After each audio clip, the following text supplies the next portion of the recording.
इस वीडियो में हम डिराइव करेंगे integrated rate equation for zero order reaction. अभी इंटीग्रेटेड रेट इक्वेशन होती क्या है, तो इंटीग्रेटेड रेट इक्वेशन क्या करती है, किसी भी रिएक्शन के रेट कांस्टेंट, कॉन्सेंट्रेशन और टाइम, इन तीन वेरिएबल के बीच एक रिलेशन बताती है। ठीक है, तो हम सीधा पॉइंट पे आते हैं। यहाँ पर एक रिएक्शन है मेरे पास, जहाँ पर ए रिएक्टेंट है, उससे पी प्रोडक्ट बनता है, और ये हमारी जीरो ऑर्डर रिएक्शन है।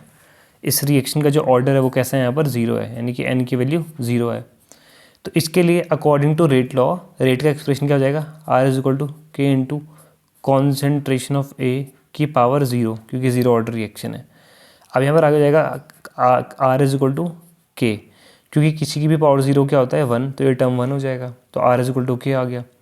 और एक और हमने पढ़ा था यहाँ पर फर्स्ट वीडियो में चैप्टर के, रेट की जो डेफिनेशन पढ़ी थी उसके अकॉर्डिंग रेट पढ़ा था हमने यहाँ पर, change in concentration of reactant upon time T.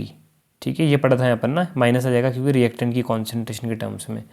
तो ये पढ़ा था हमने रेट की डेफिनेशन पे, है ना, जो आपने रेट ऑफ रिएक्शन क्या होती है समझा होगा जब, तो रेट की डेफिनेशन पढ़ी होगी, तो वहाँ पर ये एक्सप्रेशन हमने पढ़ा था यहाँ पर।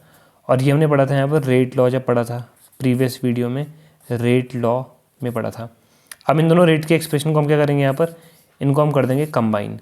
तो यहाँ पर हो जाएगा हमारा यहाँ पर minus D upon D T, D A upon D T is equal to K आ जाएगा। ठीक है, उसके बाद हम यहाँ पर क्या करेंगे आगे, जो यहाँ पर ये डी टी है इसको ले जाएंगे के बगल में, तो यहाँ पर हो जाएगा minus D A is equal to के इंटू डी टी। अब जैसे कि इस इक्वेशन का नाम ही है इंटीग्रेटेड रेट इक्वेशन, तो यहाँ पर इंटीग्रेशन होने वाला है यहाँ पर। ठीक है, तो यहाँ पर क्या कर देंगे, इस इक्वेशन को इंटीग्रेशन कर देंगे दोनों साइड। ठीक है, तो यहाँ पर लिखेंगे on integrating both side of equation, both side of the equation.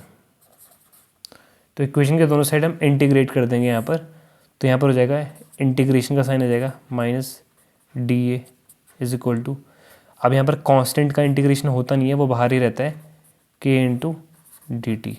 ठीक है, टी यहाँ पर स्मॉल ले लेंगे वरना टेम्परेचर जैसा लगेगा। उसके बाद यहाँ पर डी ए का इंटीग्रेशन क्या हो जाएगा।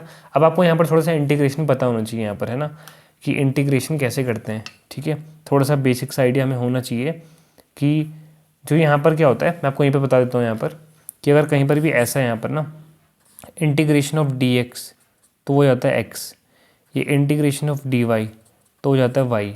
ठीक है, या कोई भी हो जाए, कोई भी वेरिएबल है, इंटीग्रेशन ऑफ डी क्यू है तो वो इक्वल हो जाता है क्यू के। ठीक है, तो वैसे यहाँ पर है इंटीग्रेशन ऑफ डी ए है तो किसके इक्वल हो जाएगा, ए के इक्वल।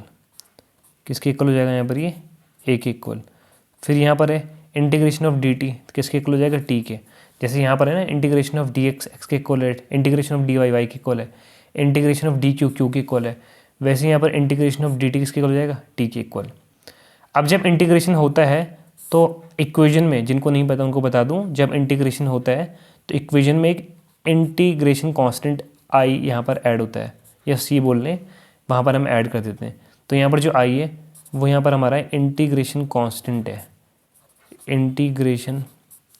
ठीक है, यहाँ पर इंटीग्रेशन कांस्टेंट यहाँ पर ऐड हो जाएगा। ठीक है, अब करेंगे कि हम यहाँ पर इस इंटीग्रेशन कांस्टेंट की वैल्यू निकालेंगे। अब जब भी यहाँ पर ऐसा इक्वेशन बनती है, ठीक है, तो इस इक्वेशन में हमें दिख रहे हैं यहाँ पर दो वेरिएबल है। ठीक है, टी तो के तो यहाँ पर कांस्टेंट हो गया, रेट कांस्टेंट। उसके अलावा दो वेरिएबल है, एक तो टाइम वेरिएबल मतलब जो चेंज हो रहा है, एक तो टाइम और एक तो कॉन्सेंट्रेशन ऑफ रिएक्टेंट। यहाँ पर जो कॉन्सेंट्रेशन ऑफ रिएक्टेंट है वो टाइम पे डिपेंड कर रही है, जो ये वेरिएबल है वो इस पर डिपेंड करता है ना। जब रिएक्शन स्टार्ट होती है तो जो कॉन्सेंट्रेशन ऑफ रिएक्टेंट है वो हमारी अपनी मैक्स अमाउंट पे होती है। जैसे जैसे टाइम बीतता है वैसे वैसे यहाँ पर क्या होता है, रिएक्शन में जो रिएक्टेंट होता है, रिएक्टेंट वो क्या होता है, प्रोडक्ट में कन्वर्ट होता रहता है। रिएक्टेंट किस में कन्वर्ट होता रहता है, प्रोडक्ट में। तो टाइम के साथ रिएक्टेंट की कॉन्सेंट्रेशन डिक्रीज करती है और प्रोडक्ट की इंक्रीज करती है। तो टाइम के साथ यानी कि टी के साथ इसमें क्या आता है, चेंज आता है। इसमें क्या आता है, चेंज आता है, यहाँ पर रिएक्टेंट की कॉन्सेंट्रेशन में चेंज आता है। तो इन दोनों में एक रिलेशन है, तो हम यहाँ पर एक कंडीशन एज्यूम करेंगे, क्या करेंगे, आई की वैल्यू निकालेंगे। वो कंडीशन क्या मान लेते हैं, हम यहाँ पर मान लेते हैं कि if T is equal to zero, अगर टाइम ज़ीरो है, ये एक तरीका होता है आई निकालने का। अगर आपको समझ में नहीं भी आएगा वाला स्टेप तो आप आई की वैल्यू डायरेक्टली याद भी कर सकते हैं, तो भी आपसे ये हो जाएगा इंटीग्रेशन। अब वापस आते हैं टॉपिक पे। अगर टी इज इक्वल टू हम 0 मान ले जब टाइम 0 था, यानी कि जब रिएक्शन स्टार्ट ही नहीं हुई थी, तो यहाँ पर जो रिएक्टेंट की कॉन्सेंट्रेशन है वो क्या रही होगी यहाँ पर। तो जब रिएक्शन स्टार्ट ही नहीं हुई होगी, टाइम इज इक्वल टू 0 मतलब टी इज इक्वल टू 0 मतलब अभी रिएक्शन स्टार्ट ही नहीं हुई।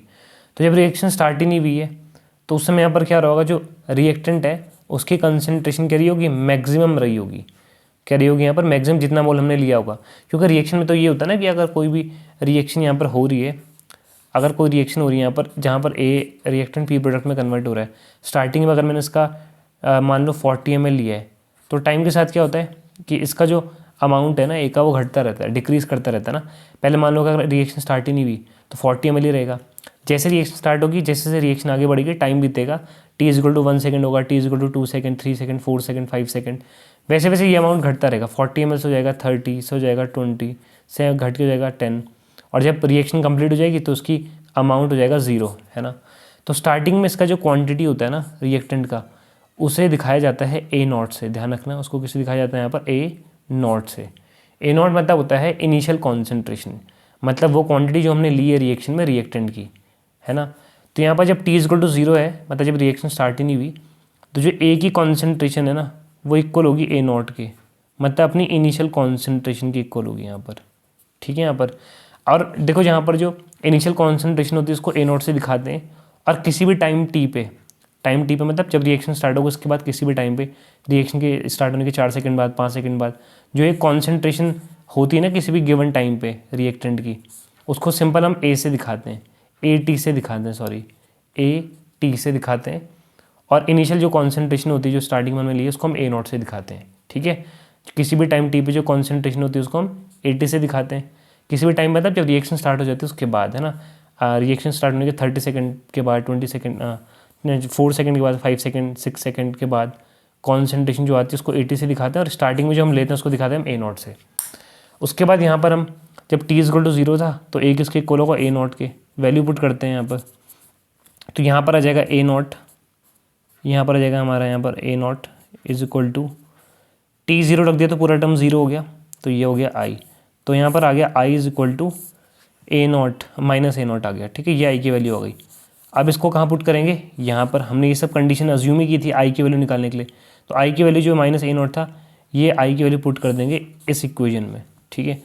तो यहाँ पर अगर नहीं भी समझ में आया तो ये डायरेक्टली याद कर लेना, आई इज इक्वल टू आता है minus A not. A not क्या है, रिएक्टेंट की इनिशियल कंसनट्रेशन, वो कंसनट्रेशन हमने ली है उसकी यहाँ पर, ठीक है, जो हमने रिएक्शन में यूज़ की है। तो यहाँ पर हो जाएगा, इसमें वैल्यू पुट करेंगे आई की, तो यहाँ पर हो जाएगा A T is equal to K T, और यहाँ पर जाएगा आई की जगह पे माइनस ए नॉट, तो यहाँ पर आ गया माइनस ए नॉट, ठीक है, माइनस ए नॉट।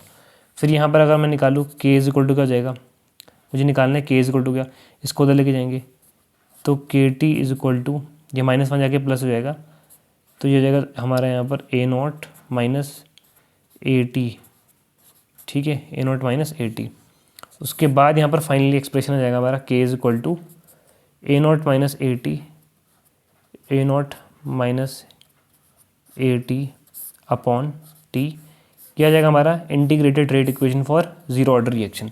तो आपको ये एक्सप्रेशन याद रखना है, ठीक है, ये आपको एक्सप्रेशन क्या करना है यहाँ पर याद करना है, K is equal to A naught minus A T upon T.